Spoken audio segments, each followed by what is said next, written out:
then I've gotten some few questions about people about Upwork. Remember my last freelancing videos? I talked about Upwork and the best practices and what you need to remember when you're using Upwork. So if you were successful to open up Upwork, these are the best practices, things that I've learned over, I think I've been on Upwork, I think for 2 years, if not 3 years. And these are things that I've learned. When you're getting started, you need to make sure that you've made an amazing profile.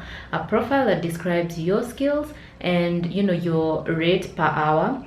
When you're making that rate per hour, you have to be very, very careful to make sure you're not overvaluing yourself, neither are you undervaluing yourself. However, when you're getting started, you have to be willing to go low. So I'm not going to tell you the exact figure. Pricing is a very personal thing. It depends on what type of a job you're doing. Make sure when you're pricing yourself, you're not too expensive or too cheap, because think about it, you're competing with different freelancers all over the world, all competing for the attention of the person who is posting the jobs. The next thing is, if you are successful in getting a job, be very sure that you can do it. Don't bid for a job that you cannot do.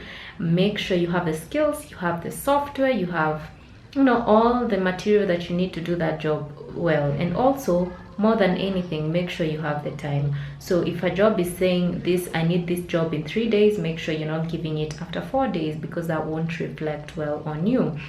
And when the people give feedback, they'll know that, oh, I don't want to work with this specific freelancer. So make sure you have time allocated. Say, for example, back then when I used to use Upwork a lot, I used to write a lot of ebooks. I made sure that I had a lot of time to do the ebooks. If, say, for example, I was writing like a 30-page ebook, I had like a week to do it or a few days to do it. And there's nothing else that was on my plate that was of high priority. Next, I think you really need to take time when you're applying.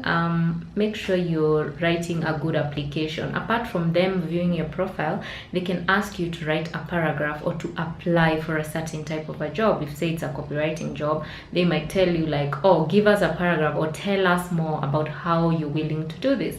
And sometimes, every job is different. Sometimes people will even ask you for a proposal. A proposal, as I keep saying, can be like a paragraph, or it could be like more than 3 pages. It could be as much as you wanted, depending on the type of job you're interviewing for. Next, I think you need to be proactive. Clients love people who keep communicating with them. Be proactive.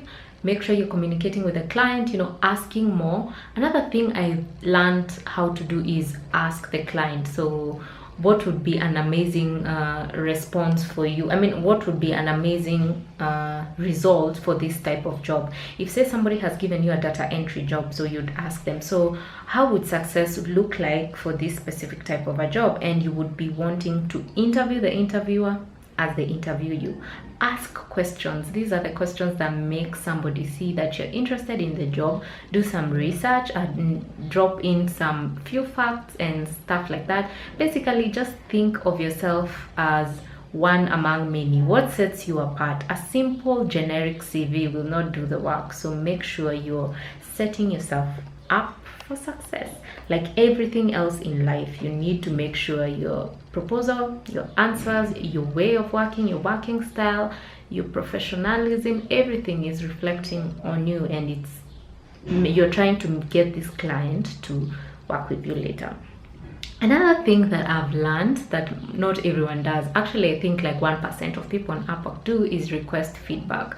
In every project you do, if let's say you've done like a copywriting job, request for feedback. Ask that person, hey, did you like my piece? How do you think I could improve? Say you were to hire me again, what would you want me to do different? Because it's a learning curve for all of us. We are not perfect. Sometimes maybe you give the job in 2 days while you could have given it in 1 day. Maybe you wrote like 1,000 words of copy while maybe the person wanted 500, or like a condensed version, a better version. So all those things are things you can do. Ask for feedback.